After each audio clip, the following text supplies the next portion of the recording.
metodologi para imam Ahmad. Kita tanyakan adalah kaidah fikih yang dipakai di Indonesia, terutama di Majelis Ulama Indonesia, masuk Muhammadiyah sendiri, apakah juga terjadi khilafiyah atau tidak? Misalnya asalnya ibadah itu adalah kecuali yang ada tuntunannya. Kemudian juga ada kaidah lagi dalam hal muamalah, pada dasarnya boleh kecuali yang dilarang. Nah, dalam hal semacam ini, prinsip-prinsip dasar seperti ini, apakah juga terjadi khilafiyah di antara para ulama? Kalau metodologi istihadnya itu memang beda-beda antara para imam. Bedanya itu bukan beda mutlak, tapi kadang beda di dalam dalil tertentu. Contoh begini, kalau yang dalam mazhab yang ahlu sunnah ya, itu sepakat Quran, sunnah, ijma dan qiyas. Itu yang ahlu sunnah. Karena di Syiah nanti ada perbedaan di keduanya. Kalau Syiah itu Quran, sunnah sepakat, tapi ijma'nya itu ijma' ahlul bait. Ijma'nya ahlul bait. Nanti al-qiyas itu diganti, bukan qiyas, tapi namanya al-istihad. Di Mu'tazilah juga sama, pakai al-istihad istilahnya. Jadi ijma'nya itu namanya ijma'ul bait, kemudian istihad. Nah, kemudian setelahnya itu akan beda lagi. Ada yang namanya Imam Malik mendahulukan tradisi masyarakat Madinah dibanding hadis dhaif.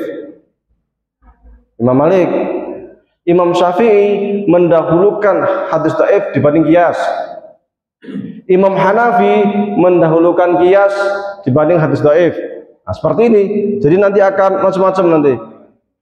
Nah, ini bawahnya itu biasanya setiap mazhab itu, makanya ada namanya usulul mazhab. Usulul mazhab itu prinsip-prinsip metodologi dalam sebuah mazhab. Karena perbedaan usulnya inilah, perbedaan metodologi lah, kemudian berimplikasi juga kepada perbedaan hasil. Cara risetnya aja beda ya, kalau sekiranya hasilnya beda ya lumrah kan gitu. Karena cara risetnya beda. Kalau di ilmu nusa itu sama juga, nanti ada yang pakai kajian pustaka, tentu akan beda yang dengan kajian empirik kan gitu. Nah, metodologi beda, hasilnya kadang beda ya lumrah gitu. Meskipun nasnya itu sama, apalagi terkait dengan hal-hal yang disebut dengan istilah malanasofihi, sesuatu yang enggak ada nasnya. Ada banyak yang enggak ada nasnya, banyak. Transaksi pakai ATM, transfusi darah, dalam kedokteran ya cangkok jantung, Quran endi, sunnah endi, ora ono. Ini kan malah nasofihi, sesuatu yang nggak ada nasnya. Ini nanti akan banyak sekali perbedaan, apalagi yang terkait dengan tradisi. Ya kayak tadi itu yang simpel banget, masuk kamar mandi pakai uang 2000, padahal ada yang menghabisin air sekolah, ada yang cuma pipis. Ini kok bayarnya kok podo? Mesti kan beda nih. Penggunaan airnya beda kok kan gitu. Nah ini kan butuh ini. Ada pun yang tadi itu bagian kecil dari metodologi tadi itu. Al-asl fil ibadah ada dua kaidah. Al-asl fil ibadah at-ta'abbud wal ittiba. Ada lagi al-asl fil ibadah at-tahrim illa idza dalla 'ala dalil. Prinsip dalam ibadah itu tidak mengikuti kanjeng Nabi. Atau al-asl fil ibadah at-tawaqquf. Prinsip ibadah itu mengikuti kanjeng Nabi. Sama. Kalau muamalah wal asl fil muamalah al-iltifat ilal ma'ani wal maqasid. Prinsip dalam muamalah itu maksudnya opo, tujuannya opo, tok kuwi. Atau kaidah lain al asl fil muamalah al ibahah idza dalla ala dalil ala tahrimi. Prinsip dalam muamalah itu boleh kecuali ada dalil yang mengharamkan. Ini semua ulama sepakat. Semua ulama sepakat. Tapi nanti dalam bawah-bawahnya itu biasanya beda. Meskipun ininya sama, tapi nanti di dalam furuk-furuk cabang-cabang persoalan akan beda. Contoh, semua sepakat prinsip dalam ibadah itu ta'abbud wal ittiba, atau prinsip dalam ibadah itu harus ada dalil. Oke. Sekarang dalam sebuah hadis dikatakan, "Shallu kama ra'aitumuni sholli." Salatlah seperti kamu melihat saya salat. Hadis lain, "La tusayyiduni fi shalah." Jangan bilang kalau salat itu baca sayyidina. Nah, kan? Ini dalil. Sehingga Muhammadiyah menggunakan ini. Kita salat ikut kanjeng Nabi enggak pakai sayyidina. Tapi ada dalil lain, orang ini menggunakan kaidah lain, apa itu? Atau orang-orang Syafi'iyah lah. Al-adab muqaddamun alal ittiba.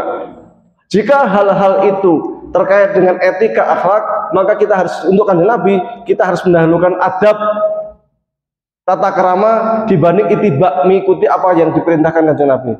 Kanjeng Nabi mengatakan, la tusayyiduni fi shalah, jangan kamu menggunakan kata sayyidina dalam sholat, sehingga tidak perlu Allahumma sholli ala sayyidina Muhammad wa ala ali sayyidina Muhammad, enggak perlu, ya kan? Tapi bagi mereka kata Rasul la tusayyiduni itu karena Rasul itu tawadhu.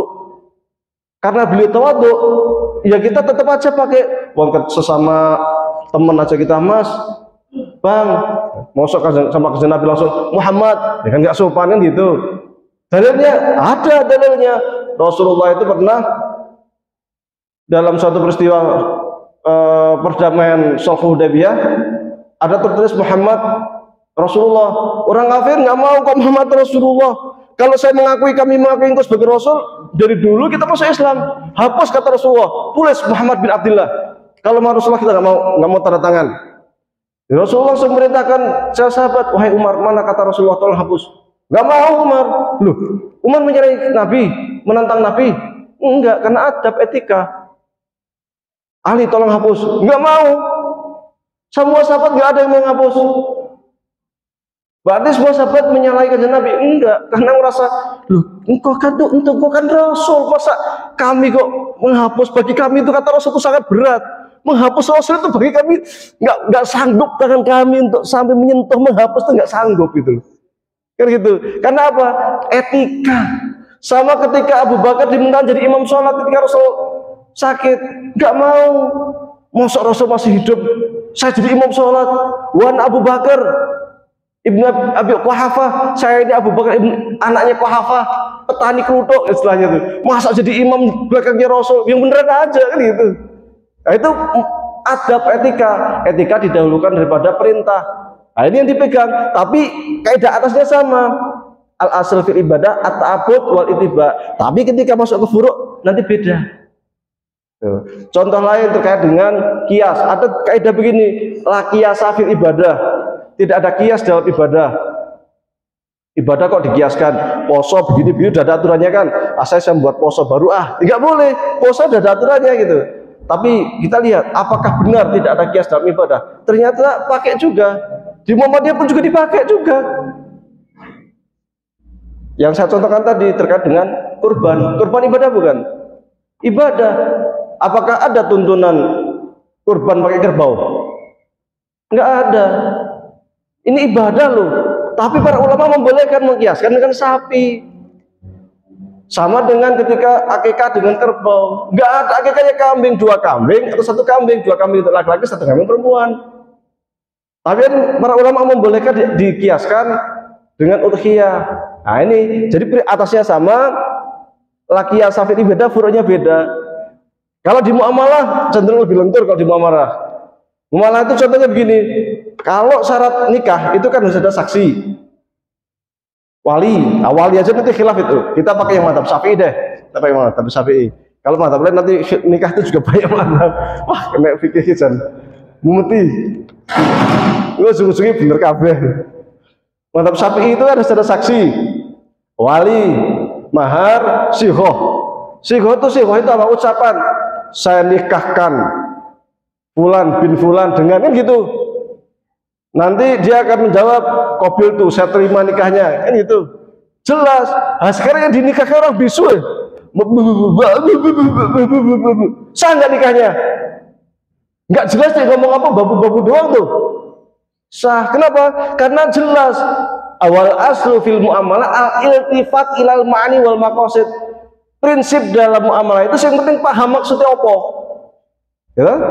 Contoh lain, dalam jual beli itu kan harus ada sighah, harus ada akad. Saya jual sekian, beli sekian, cek. Nah, zaman sekarang cuman pakai komputer, apalagi pakai HP. Mana sighahnya? Akadnya mana? Apalagi yang pakai mesin itu. Mesin duit Rp2.000 masuk, Rp5.000 masukkan, nanti turun banyak produk. Akadnya mana? Penjualnya siapa? Kan repot, padahal harus ada penjual, harus ada pembeli, harus ada barang, harus ada akad, sighah. Ungkapan kata-kata, transaksi. Ini transaksi ini, jangan masukin duit produk metu. Kan? Tapi kan mafhum, orang tuh paham itu loh. maka dalam muamalah al-iltifat ilal ma'ani, intinya apa to sing penting ngerti paham. Nah, kuwi. Nah, di situ kadang atasnya itu sama, MUI juga tetap menggunakan kaidah ini. Tapi di cabang-cabangnya itu kadang sering terjadi perbedaan pendapat. Itu nanti kalau dalam kaidah fikih ya, itu nanti ada 5 kaidah umum yang itu menjadi kesepakatan para ulama, kaidah umum itu. Tapi nanti dari 5 itu cabangnya itu yang para beda. Nah, itu masalahnya. Wallahu a'lam. Ya kan yang lain. Monggo. Puasa. Kalau kita belajar di Ramadan itu mungkin nggak ada yang namanya puasa. Mungkin rokok. Jadi kalau puasa rawat itu apa contohnya? Kalau Imam Syatibi dalam ayat Islam sudah langsung bid'ah. Kalau dalam kitab Al-Islam Imam Syatibi. Tapi kalau kita lihat alasan-alasan mereka itu biasanya masuk ke dunia tasawuf, ternyata bukan dimasukkan ke dunia fikih. Kalau dunia fikih jelas itu nggak bisa diterima, karena itu yudhohi, kata Imam Syatibi, yudhohi al-ahkam asyariyah, suatu ibadah yang menyerupai hukum syariat. Puasa kan sudah ada, Ramadan, Senin, Kamis, 3 hari di pertengahan bulan Hijriah, Daud, tidak jelas. Kenapa harus buat puasa lagi yang menyerupai hukum syariat? Maka kalau dilihat dari definisi Imam Syatibi dalam kitab Al-Iqtisad, jelas ini bid'ah dan nggak pernah dilakukan. Kalau di dunia sufi namanya itu latihan, riyadhah, untuk suluk, riyadhah untuk kita itu meninggalkan dunia, meninggalkan perkara-perkara keduniawian. Tapi kalau kita melihat kitabnya Ayyuhal Walad karya Imam Ghazali, ternyata Imam Ghazali kencang juga dalam kitab Ayyuhal Walad itu. Dia juga mengatakan kita nggak boleh membuat perkara-perkara dalam ibadah itu yang bertentangan dengan hukum syariat, yang tidak ada contohnya dalam hukum syariat, itu namanya bid'ah. Itu di Ayyuhal Walad di bab tengah itu. Jadi bahkan Imam Junaid Al-Baghdadi, bukan, satu lagi yang sering di Indonesia ditawasulkan, ila hadrati Syekh Abdul Qadir Al-Jailani, ya, Syekh Abdul Qadir itu mengatakan apa? Sesuatu, pokoknya suluk apapun yang bertentangan dengan Quran Sunnah itu bukan dari thariqah saya. Nah, itu ada di Fathul Ghaib. Fathul Ghaib itu disyarah juga oleh Al-Imam Ibnu Taimiyah. Syekh Abdul Qadir Jailani ini Hambali, Ibnu Taimiyah Hambali. Nah, kalau ada orang mengatakan Ibnu Taimiyah anti tasawuf, enggak juga. Ini buku Tasawwufatul Makkiyah ini karya Syekh Abdul Qadir Jailani disyarah oleh Syekh Ibnu Taimiyah. Dan Ibnu Taimiyah juga punya buku tasawuf khusus judulnya Al-Maqamat wal Ahwal. Oke. Jadi seperti itu ya. Jadi kalau yang mirip-mirip itu nggak usah. Kalau ibadah ikutin aja Quran Sunnah. Kalau di dalam Quran Sunnah itu nanti masih ada khilaf, ya nggak apa-apa, silahkan pilih yang kuat. Kalau kita ikut nasis tarjih. Tapi yang menyerupai hukum syariat tidak ada di dalam kitab-kitab mazhab, nggak usah. Itu terkait puasa ngorok, puasa weton itu tidak ada di dalam fikih mazhab Syafi'i pun. Cari kitab Al-Iqna, Takrib, Mughni Muhtaj, Majbu', Al-Um sekalian. Saum ngerawat, ora akan ketemu. Ya, nggak akan ketemu, nggak ada itu. Baik, Allahu a'lam.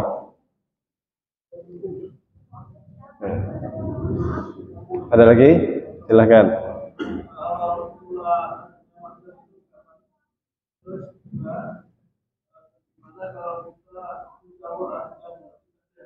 Nah, ini bagus ini. Perbedaan pendapat itu ada sama Nabi. Ceritanya gini. Dulu waktu itu terjadi perang Khandaq. Perang Khandaq ini setelah perang kan pertama Badar ya, Uhud ya, setelah Khandaq. Itu tentara kafir Quraisy jumlahnya 10.000 mau menyerang Madinah. Serangan dadakan lah. Nabi Muhammad langsung rapat, ini kita mau diserang gimana, ini kita nggak siap nih, kita keluar Madinah atau tetap bertahan di Madinah. Kalau Nabi sih cenderungnya pengen di luar Madinah sebenarnya, kita hadang di luar Madinah aja gitu. Tapi lihat dari pasukan kafir Quraisy yang segitu banyak, wah berat juga gitu kalau di luar Madinah. Pengalaman perang Uhud agak kocar-kacir kan. Nah kamu musyawarah, wasyawirhu fil amri kan. bermusyawarahlah dalam suatu perkara, itu perintah Allah kepada kanjeng Nabi. Nabi aja diperintah untuk musyawarah, balik kita gitu kan. Wa idza azamta fatawakkal 'ala Allah. Kalau sudah keputusan, tawakal. Yang penting kita udah musyawarah bareng, udah buat keputusan, serahkan sama Allah. Musyawarah, pas musyawarah hasilnya udah kita bertahan di Madinah. Siap. Bertahan di Madinah, tapi kalau serangan musuh kita harus buat benteng. Buat benteng itu butuh waktu lama. Mereka nggak nyampe sebulan udah nyampe, benteng belum selesai. Salman Al-Farisi usul, saya ini orang Persia, saya pernah menyaksikan strategi perang Persia. Kalau dalam kondisi mendadak kayak gini, itu yang paling cepat bukan buat benteng ke atas, tapi benteng ke bawah, buat parit, kan gitu. Akhirnya dibuat parit, oh setuju, siap. Buat parit besar, pasukan panah siap, pasukan pedang siap, sehingga ketika ada musuh datang, kaget kan, ada parit besar, nggak bisa masuk. Sekiranya mereka mau turun ke bawah, di parit, tinggal dipanah aja kan, jeplak-jeplak gitu kan, aman lah. Benar, ketika musuh datang, kaget, loh ada parit. Bagi kafir Quraisy ini strategi baru, mereka belum pernah lihat ada perang pakai parit ini, karena ini strategi Persia. Kaget ya. Tapi ternyata si orang Quraisy ini sudah kongkalingan dengan Bani Quraidah, orang Yahudi di belakang. Jadi ibaratnya sono Quraisy, ya udah aman ini, udah dikasih parit. Tapi ternyata kan di belakang nggak dikasih parit. Karena orang Muslim itu mikirnya cuma kafir Quraisy.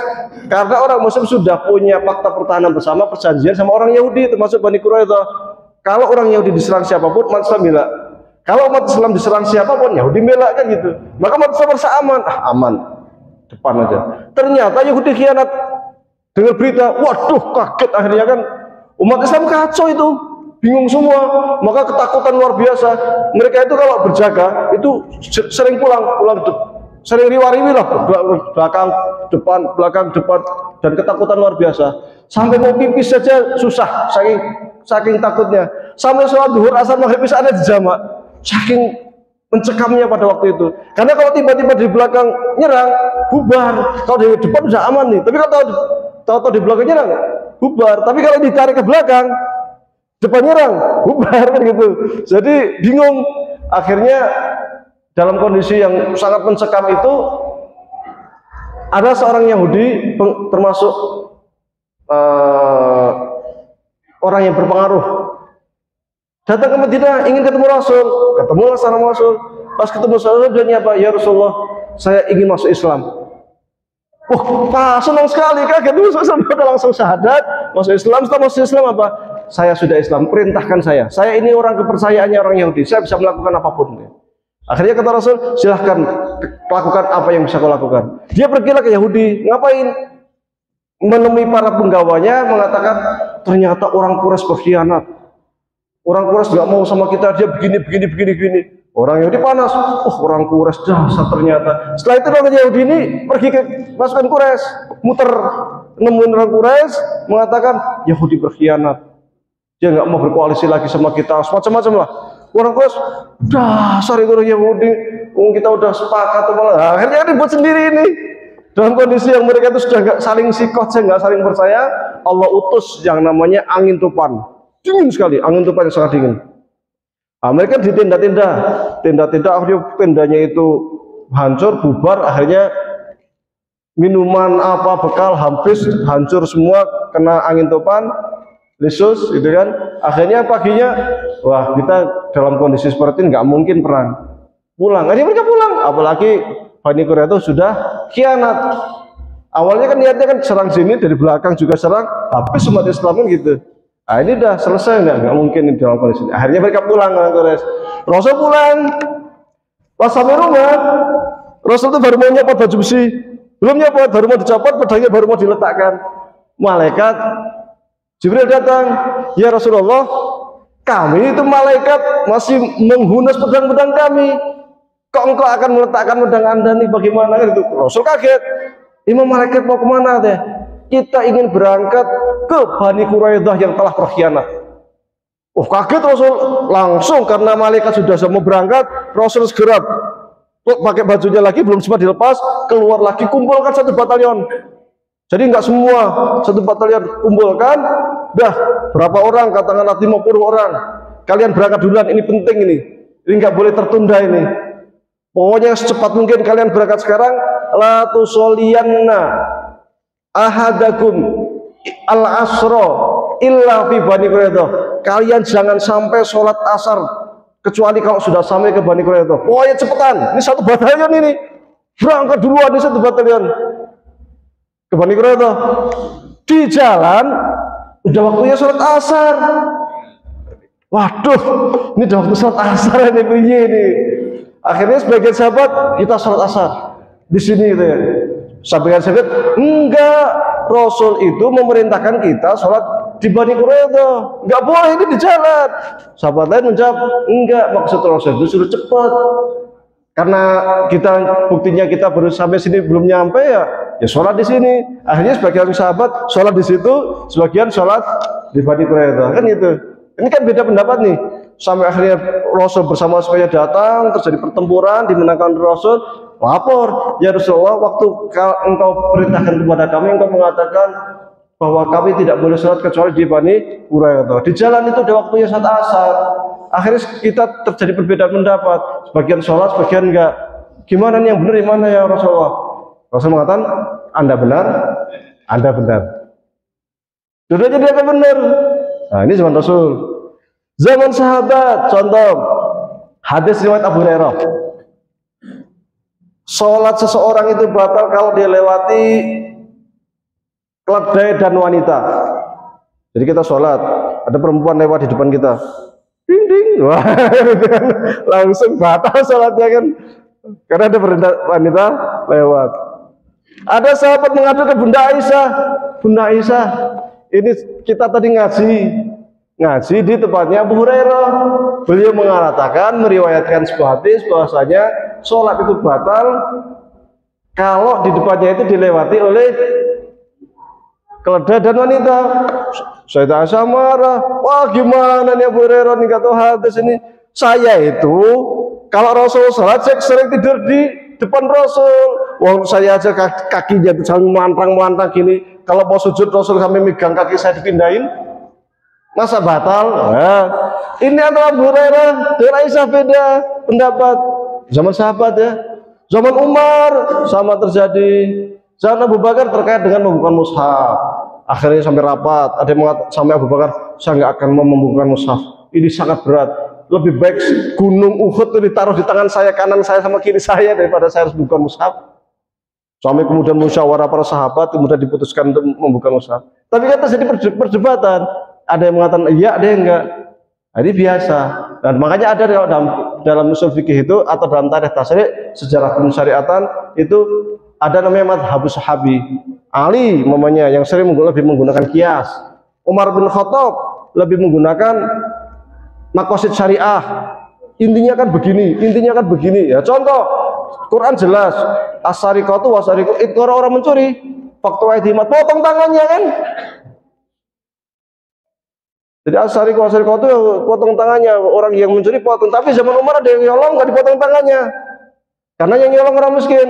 Waktu paceklik malah yang diancam untuk dipotong tangannya orang kaya yang dicuri, karena ketika ditanya kenapa dia bisa mencuri, yang dicuri maliknya bilang, saya kepepet, saya lapar ya.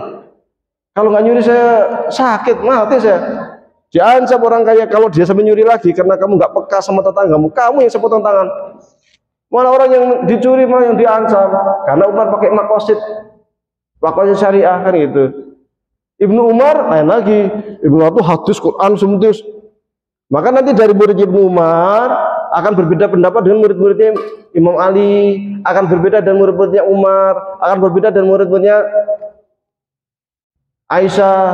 Nah, nanti muridnya lagi punya murid lagi akan beda lagi, beda. Ini awal mula perbedaan. Sehingga nanti Abu Hanifah yang ada di Baghdad, di Basrah, di sana itu tempatnya para filosof. Dulu di Baghdad itu kekuasaan Persia. Persia itu secara intelektual luar biasa. Di situ itu juga para filosof orang-orang Persia, pengaruh Yunani, pengaruh Romawi, sehingga main logikanya luar biasa, termasuk juga logika Yunan. Maka jangan kaget kalau Abu Hanifah itu sangat rasional. Beda dengan Imam Malik yang di Madinah. Dia di Madinah ya tradisi Madinah dia jaga baik-baik. Beda dengan Imam Syafi'i kan itu. Jadi punya karakter masing-masing. Tapi Anda lihat, ternyata Imam Syafi'i muridnya Imam Malik. Ternyata Imam Syafi'i punya dua murid juga yang sangat terkenal, Imam Ahmad dan Imam Abu Daud Al-Zahiri. Imam Malik berbeda pendapat dengan Imam Syafi'i. Imam Syafi'i juga ada perbedaan pendapat dengan Imam Ahmad dan Abu Dawud Al-Zahiri. Nyambung padahal itu secara fikih. Belum lagi secara akidah, aneh lagi. Abu Hanifah itu temannya Imam Zaid bin Ali. Imam Zaid bin Ali itu Syiah, berguru Imam Bakir, Imam Ja'far Shadiq, Syiah. Hasan Al-Basri Ahlussunnah punya murid namanya Wasil bin Atha, Mu'tazilah. Kalau udah akidah lain lagi. Kalau Anda buka kitab Imam Sahih Bukhari, itu dalam periwayatannya itu ada perawi-perawi Syiah, bahkan ada perawi-perawi Khawarij, dan itu diterima oleh Imam Bukhari. Nah kan unik lagi itu. Maka perbedaan-perbedaan dalam fikih itu sudah ada sejak zaman Nabi Muhammad. Cuman bedanya kalau zaman Nabi kan langsung tinggal tanya ke Nabi, yang benar yang mana ya Rasulullah, langsung jawab. Kalau zaman sahabat kan sudah nggak ada Nabi, sehingga para sahabat, setiap sahabat ya beristihad sesuai yang mereka pahami. Dan tidak semua sahabat itu fakih. Tidak semua sahabat fakih. Ada yang sahabat orang awam. Contoh sahabat awam, Rasul lagi ceramah, tiba-tiba datang sahabat. Sahabat itu kan semua yang ketemu Rasul masuk Islam kan sahabat. Tahu-tahu mojok, yo. Nah, ini kan sahabat ini. Nah, tapi kan ini sahabat awam ya kan, belum ngerti. Ada lagi sahabat lagi takbir, Rasul lagi sholat, ada yang bersin, gitu kan. Sampingnya zat, ya rahmukallah. Duh sampingnya, ribut sendiri. Sholat nggak boleh, katanya kan sholat nggak boleh ngomong, bilang ya rahmukallah. Nah dia lira-lira ya kan. Kok pada lira-lira? Akhirnya setelah sholat Rasul kumpulan, sholat itu nggak boleh kayak gitu, sholat itu doa, nggak boleh banyak ngomong, ini gitu. Jadi ada sahabat yang awam. Kalau sahabat-sahabat yang awam kalau diceritain banyak dan lucu-lucu kadang. Cerita bagus kalau kita sering baca cerita-cerita sahabat apa gitu ya. Itu terkait dengan perbedaan pendapat. Yang kedua terkait dengan talfik. Talfik itu mengambil pendapat-pendapat mazhab, campur jadi satu koktail. Ya, umpama nih. Ini ada dua pendapat. Pendapat pertama tidak boleh karena mengacaukan sistem ijtihad. Ulama itu ketika sudah serius meletakkan metodologinya begini, hasilnya begini. Nah, ini kok ambil ini. Ini juga kacau, metodologinya mana nggak jelas. Kalau bahasa disertasinya itu tidak dapat dipertanggungjawabkan secara ilmiah, nggak bisa. Kan itu kan ada dalil, ada istidlal, kan jelas tuh.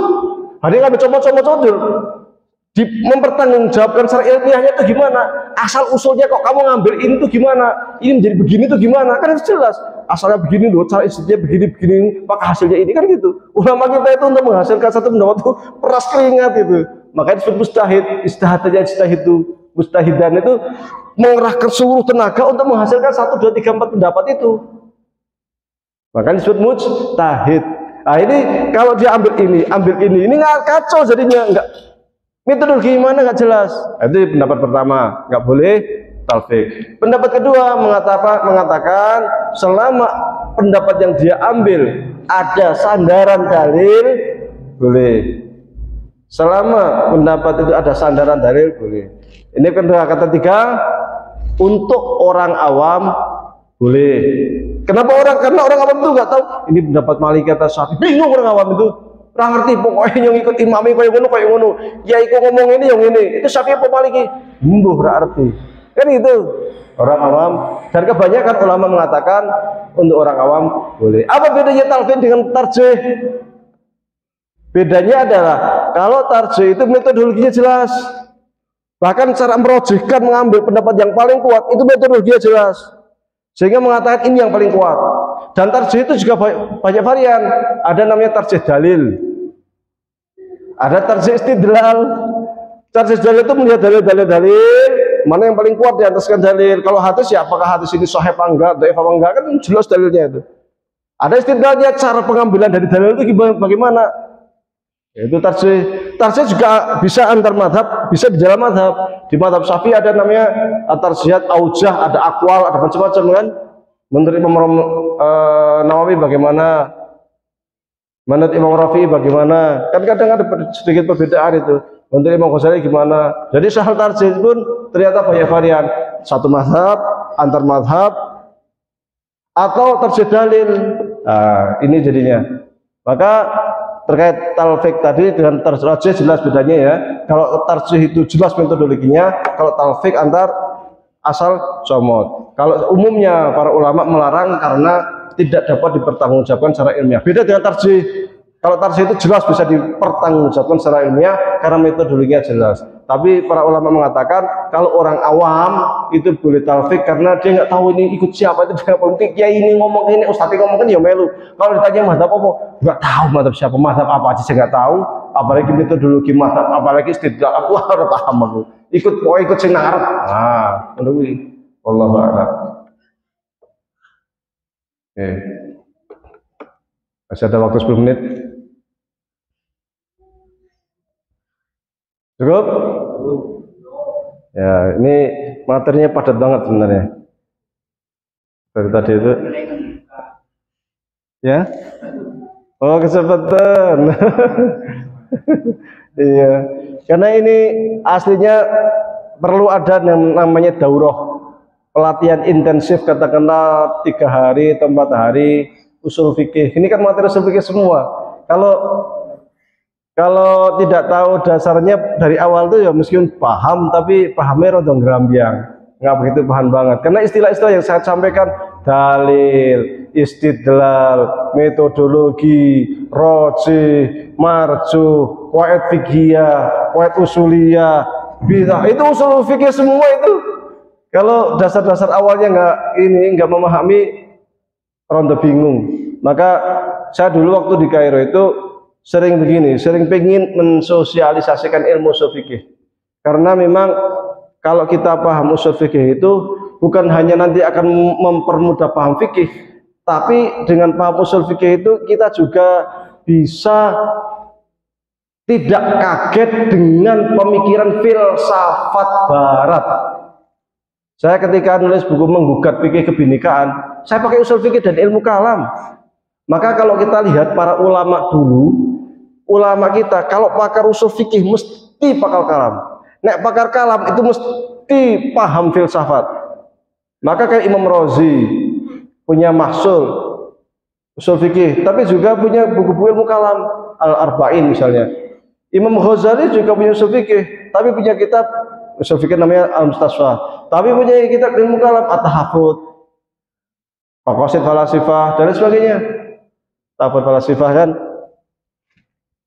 Demikian juga Imam Haramain, demikian Imam Baqillani dan sebagainya. Semua usuli pasti filosof. Maka kalau kita belajar usul fikih ini, kemudian muncul filsafat barat, hermeneutika, strukturalis, dekonstruksi, marxis, ego, apa namanya itu, individualisme, liberalisme, sosialisme, yang isme itu. Kita bisa mempertahankan akidah umat ini dengan usul fikih itu. Kita nggak silau gitu loh. Wah ini hermeneutika yang dipaham, ini modern baru. Lah bagi orang yang tahu usul fikih, lah hermeneutika, filsafat teks. Lah Imam Syafi'i sudah merumuskan filsafat teks sejak ratusan tahun silam terkait cara memahami teks. Teks itu kata Derrida bisa berbicara dengan dirinya sendiri. Loh Imam Syafi'i sudah ngomong tentang itu sudah lama. Nanti yang hermeneutika yang pakai kontekstual, kita harus lihat konteks kan. Loh Imam Syatibi udah nulis ilmu maqasid, mewafaqat majlis sudah sejak ratusan tahun silam. Loh itu Imam Ibn Salam sudah nulis buku Qawaidul Ahkam fi Masalil Anam sejak ratusan tahun silam. Nggak kaget dengan filsafat teks modern itu kalau kita paham usul fikih.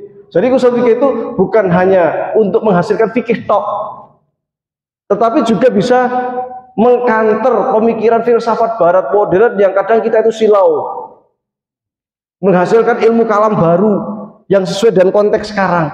Pijakannya usul fikih itu. Makanya kalau ada orang ngaku filosof, ngaku pakar filsafat, ngaku akar ilmu kalam, kok kemudian megang Quran. Nah, ini pernah terjadi di UIN Semarang. Quran ini makhluk, dilempar, diinjak-injak. Ini asli nggak paham ilmu kalam. Mu'tazilah mengatakan Quran makhluk itu bukan Quran ini kemudian dibuang, diinjak-injak. Enggak pernah.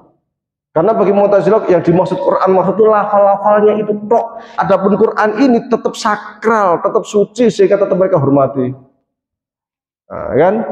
Kadang orang-orang kontemporer itu mengatasnamakan Mu'tazilah, padahal Mu'tazilah bari'un minhu. Enggak pernah ngomong seperti itu Mu'tazilah. Memang rasionalis, tetapi tidak kemudian melampaui teks. Mu'tazilah tidak pernah berani melampaui teks, selalu berpijak pada teks. Wong Imam Qadhi Abdul Jabbar Jannah usul fikih tebel, Husain Al-Basri muridnya Qadhi Abdul Jabbar Jannah usul fikih tebel, Al-Ahdu sama Al-Ihkam menurut Husain Al-Basri. Nah ini jadi usul fikih ini penting dan perlu kiranya ada sebenarnya daurah ataupun pelatihan singkat, terutama kalau ingin buat pelatihan itu ya terutama yang punya lebih baik ya, yang calon dai semuanya, yang sering kita proyeksikan untuk ceramah kesana kemari, ya itu kita latih dengan usul fikih, kemudian dilatih dengan fikih madhab, dan satu lagi fikih perbandingan madhab. 3 itu untuk pelatihan calon-calon dai yang kemudian kita akan diproyeksikan sebagai dai kita keluar masjid atau yang akan nungguin di masjid. Itu sangat bermanfaat supaya tahu akar istihad para ulama, tahu akar pemikiran Islam klasik, dan paham juga akar pemikiran Islam kontemporer, serta dia itu tidak mudah gumunan. Karena kalau kita itu tidak pernah membaca usul fikih itu akan, dan fikih perbandingan terutama, itu kita akan mudah gumunan. Kok kayak ngono, ada paham baru, ternyata kita pun sudah ngomong banyak itu. Nah, karena kita jarang mempelajari itu sehingga mudah gumunan, ya mudah terkecoh, mudah terombang-ambing seperti itu. Baik, kurang lebihnya mohon maaf, cukup ya. Sudah 2 jam. Insya Allah nanti ke depan kita akan masuk ke Mu'tazilah. Ini saya bawa salah satu bukunya Mu'tazilah, Syarhu Ushulil Khamsah. Ini akidahnya Mu'tazilah yang menulis Qadhi Abdul Jabbar, ideolognya Mu'tazilah. Kalau pendirinya Mu'tazilah itu namanya Wasil Ibn Atta. Kalau ideolognya itu ini, karena dengan buku inilah kemudian rumusan Mu'tazilah itu menjadi terdokumentasikan, dan beliau juga mendokumentasikan kalam Mu'tazilah dalam bukunya yang judul Al-Mughni. Ini buku akidah tapi 22 jilid. Yang mumet orang 22 jilid, 22 jilid kok ilmu kalam, ilmu akidah sing diwaca, sing ditulis apa, yang dibaca itu apa, yang ditulis itu apa, saya bingung itu. Kan biasanya kan akidah ini iman Islam rampung titik nol. Ini kok bisa 22 jilid? Nah ini Qadhi Abdul Jabbar. Ini ideologinya Mu'tazilah, sehingga pemikiran Mu'tazilah masih bisa kita baca hingga saat ini. Sekiranya tidak ada karya-karya dari Qadhi Abdul Jabbar, mungkin pemikiran Mu'tazilah hanya terpencar-pencar di buku-buku Ahlussunnah ataupun buku-buku lainnya ataupun buku-buku Syiah. Tapi dengan ada beliau ini akhirnya terdokumentasikan. Ini ada juga buku judulnya Al-Islam wa Falsafatul Hukmi, Islam dan Filsafat Pemerintahan. Di bagian terakhir banyak berbicara terkait dengan posisi politik Mu'tazilah di akhir Bani Umayyah dan di awal Bani Abbas, serta saat Mu'tazilah menguasai daulah Abbasiyah di masa Al-Ma'mun, Al-Wathiq, dan Al-Mu'tasim. Nah, insya Allah kita akan bahas pada pertemuan depan. Setelah itu lanjut ke Ahlussunnah, Asy'ariyah, Athariyah, Maturidiyah, dan terakhir ke Wahabiyah. Setelah itu kita akan ngaji kitab kemungkinan besar kitab As-Siyasah Asy'ariyah, Politik Islam, karya Syekh Islam Ibnu Taimiyah. Wallahu a'lam. Assalamualaikum warahmatullahi wabarakatuh.